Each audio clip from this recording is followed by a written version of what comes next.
All right, guys, we're going to go through problem set 3. The first question that we have here says, consider this function. So it gives us this function here, and I had mentioned that instead of it being squared, it should just be x.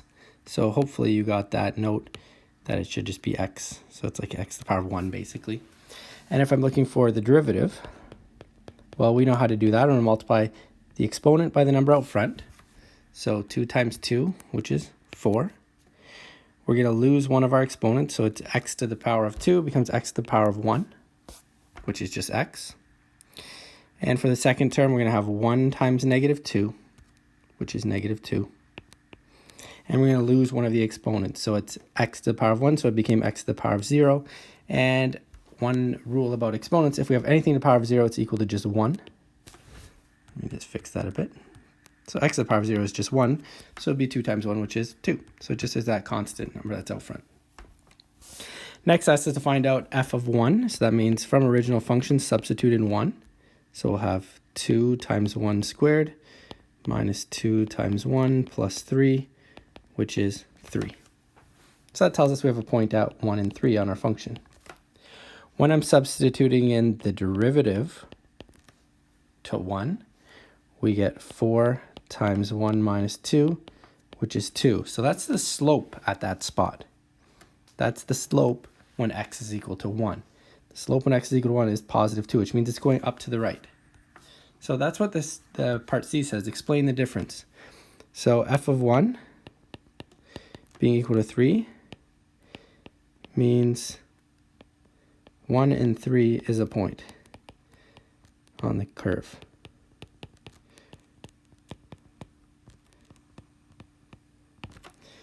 The derivative of 1 being equal to 2, this means the slope or rate of change at x is equal to 1 is 2. So you can imagine whatever function we have a slope of 2 at that spot, 1 and 3. Kind of the idea behind it. Next, it says, find the equation of the tangent line to the curve f at point 1 and 3. Well, we know 1 and 3 is a point on the curve. We found that earlier. So I'm looking for the equation of the tangent.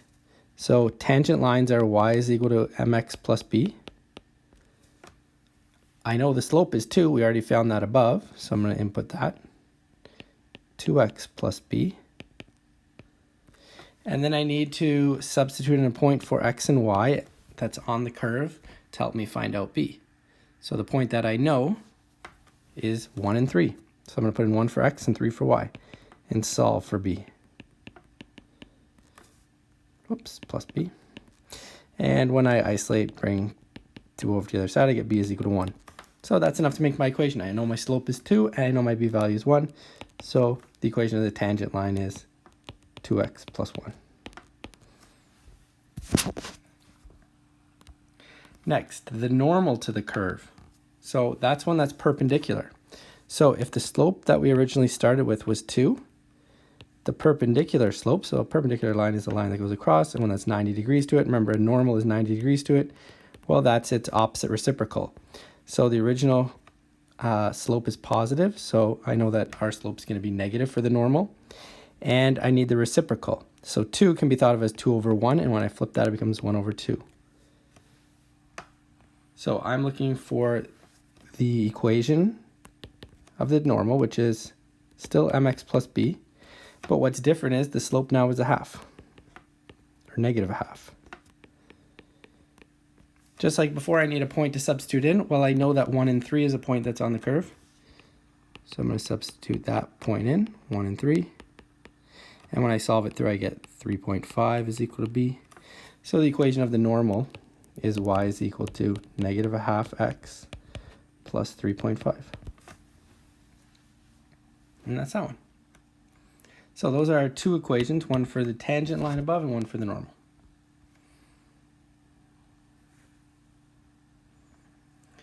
Same idea for this one. This one has a little bit bigger polynomial to begin with, but nothing we can't handle. This one says find f dashed x, or f prime of x we might call it. That's just the derivative. So we're going to multiply the exponent 3 by the number out front. So 3 times 2 is 6, and I'm going to lose one of the exponents, so it was 3. Now it's squared. Second, we have 2 as the exponent. We're going to multiply that by the number out front, -5, would you get -10 x, and I'm going to lose one of the exponents, so it goes from 2 to 1. So that's x to the power of 1. And finally, the last one, plus 3, right, to x to the power of 0, but we don't need that because x to the power of 0 is just 1. Next says, find the equation of the derivative to 2. So when I substitute in 2 and solve it through, like so, that first term, remember we have to square first, so we get 7. So that means the slope when x is equal to 2 is 7. So I know that it's increasing, right? It's positive 7 to the right, and pretty steeply if it's 7. Next, find the equation of the tangent line to that curve at 2 and 3. Well, I know the slope at 2 is 7. So I know the equation of the tangent line is going to be 7x plus b. And I know that point, 2 and 3. So I'm going to plug that in for x and y. 7 times 2 plus b. 3 is equal to 14 plus b. And 14 comes over, we get -11 is equal to b. So now I have my m and my b. Y is equal to 7x minus 11. That's the equation of our tangent line. Next, looking for the equation of the normal. So remember, if my slope of the tangent line is 7, well, the normal is perpendicular to that. So if it's positive, it's got to become negative because it's opposite and it's a reciprocal, 1 over 7. So I know the equation of the normal is -1 over 7x plus b. And I have to find that b value by substituting in the point that we know, 2 and 3, just like above. 3 is equal to 1 over 7 times 2 plus b. This we get -2 over 7 plus b. And then we have 3. When I bring -2 over 7 to the right side, we have 3 plus 2 over 7 is equal to b. So I need to get common denominators. When we do, we get 23 is equal to 7. Because this one on the left becomes 21 over 7. And when I add them, we get 23 over 7. Is equal to b. So let me just change that back to what we had. All right. So now the equation of a line is y is equal to m, which is -1 over 7, x plus 23 over 7. That's the equation of the normal. All right. Keep going here. Next one says, the normal to a curve at a certain point is a line that is perpendicular to the tangent. We did that above. So the normal goes through the same point on the graph as the tangent, but perpendicular to it. That's kind of the rules that we have above. And it says, for the equation, and it gives us a quadratic, write down the equation of the normal at the point 2 and 7. So if I want to find out the normal, well, I'm going to have to find out the tangent line at the point 2 and 7, the slope of the tangent line. And then I'm going to have to take its negative reciprocal. So let's come up with the derivative. This is going to help me get the equation of the tangent line at 2. So we're going to get 4 times 2, which is 8. Take away 4, which is equal to 4. So I know the slope of tangent at x is equal to 2 is 4. So that means my normal slope will have to be its opposite reciprocal, which is -1 over 4. So I know the equation of the normal is going to be -1 over 4 x plus b. And now I need a point for x and y to substitute in. Well, it told me at 2 and 7. So I'm going to put 7 for y and 2 for x. And when I solve those ones through, we're going to get -2 over 4 or a half plus b. And when I bring it over the other side, we get 7.5 or 7.5 is equal to b. So the equation of the normal is y is equal to slope 1 over 4x, right? We found that here, plus 7.5, or I can put it as a like 15 over 2 if you got a fraction for that. But that's the equation of our normal.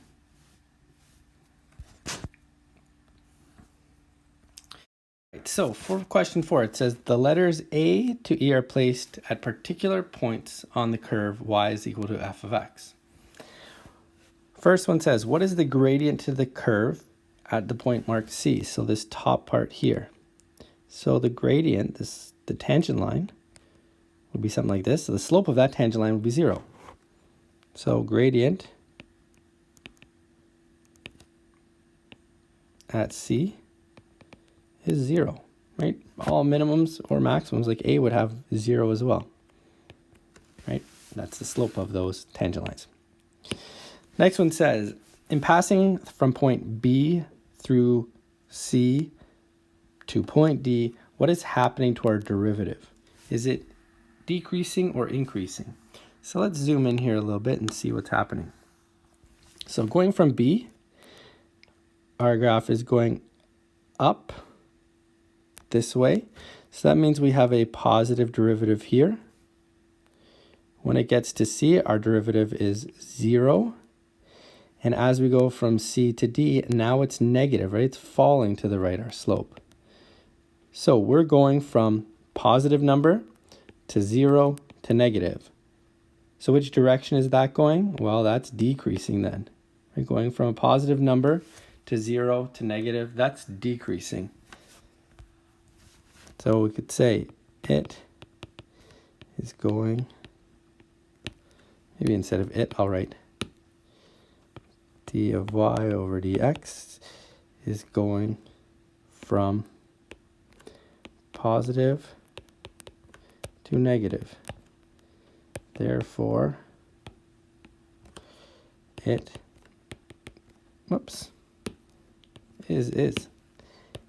is decreasing.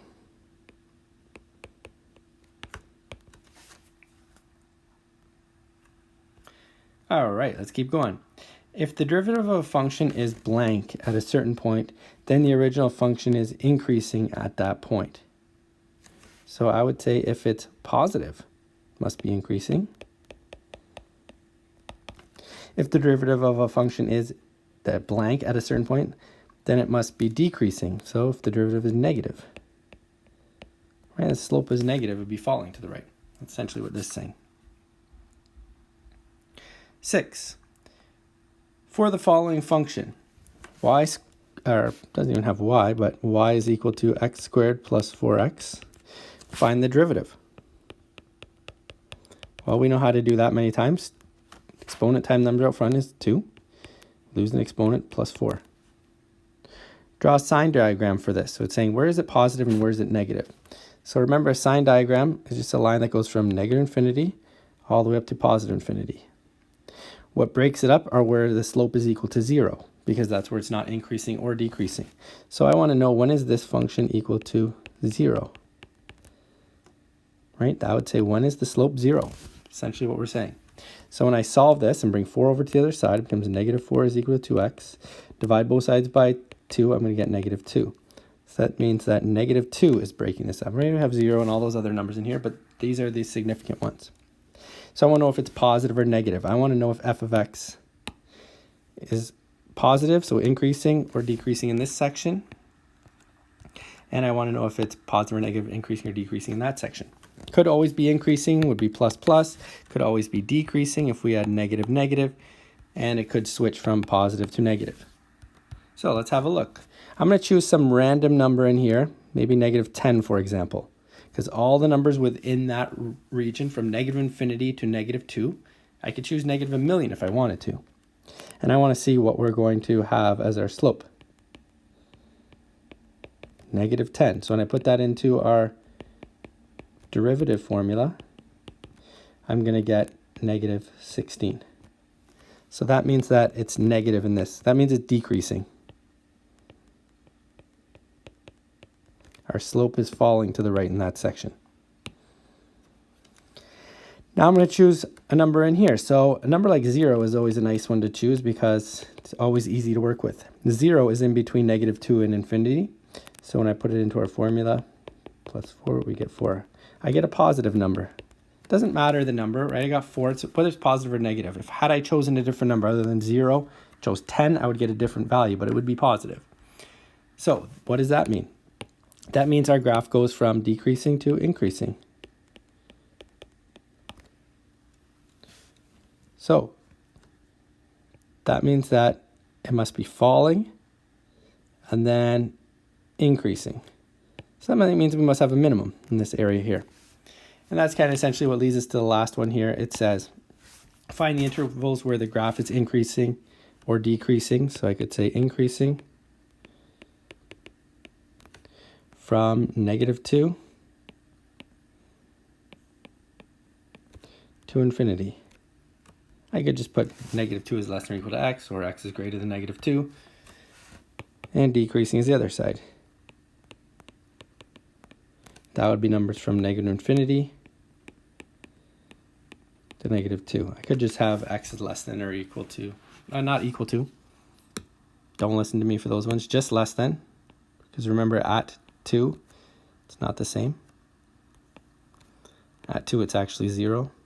So it's not increasing or decreasing, but just less than signs. All right, keep going. For the following functions, find the derivative. So hopefully we're becoming experts at this now. 4x plus 3. Draw a sign diagram. So once again, I want to find out where this is equal to 0. We're going to go from -infinity to infinity. I need to find out where it's breaking this up. That's where the slope will be 0. So when I isolate, I'm going to get x is equal to -3/4.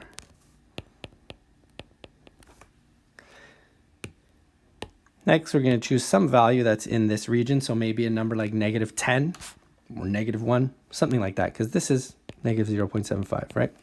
So a number like -1 would be okay, or -10. I'll choose -1, so I want to know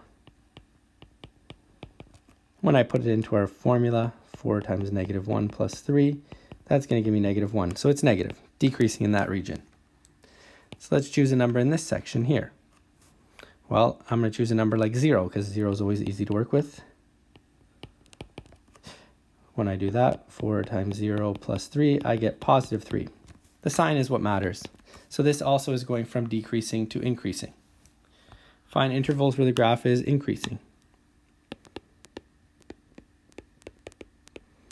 So it's increasing from -3/4 to infinity, and decreasing,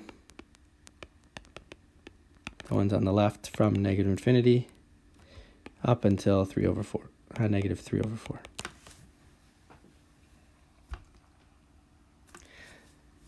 All right, last one here. Frank and George are walking, and the distance from home are determined by f of x and g of x respectively. So f is Frank, g is George.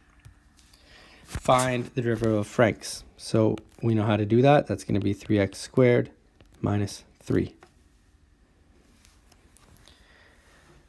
Next, it says use your derivative to find out how fast Frank is moving at the 2-minute mark. So let's put in x is equal to 2 into our derivative.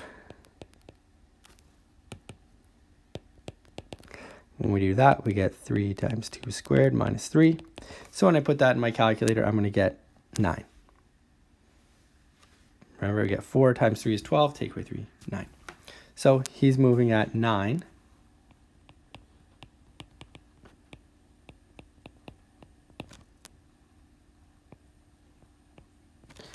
Depending on what f is in, it might be meters,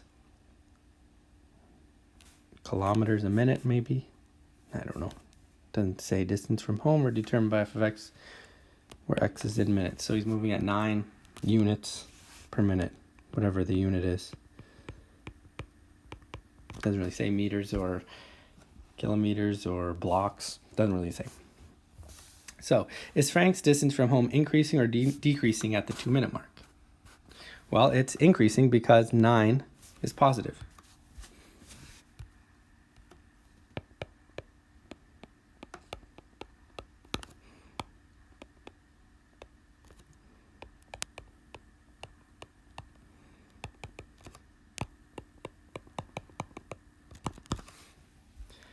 All right, keep going. Find g of x. So that would be 6x minus 4. Use your derivative to find out how fast George is moving at 30 seconds. So it gives us our units in minutes. X is minutes. So 30 seconds, well, that's half a minute, 0.5 minutes. So I'm going to put that into our 0.5, or half a minute. 6 times 0.5 minus 4 is equal to -1. Is George's distance increasing or decreasing? So it's decreasing. Means he must be walking towards his house if his distance is decreasing.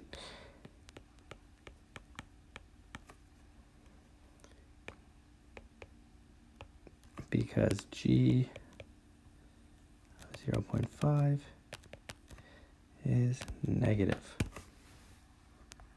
And that's that. So we have our increasing or decreasing. If the derivative is positive, it's increasing the distance, or the variable is increasing.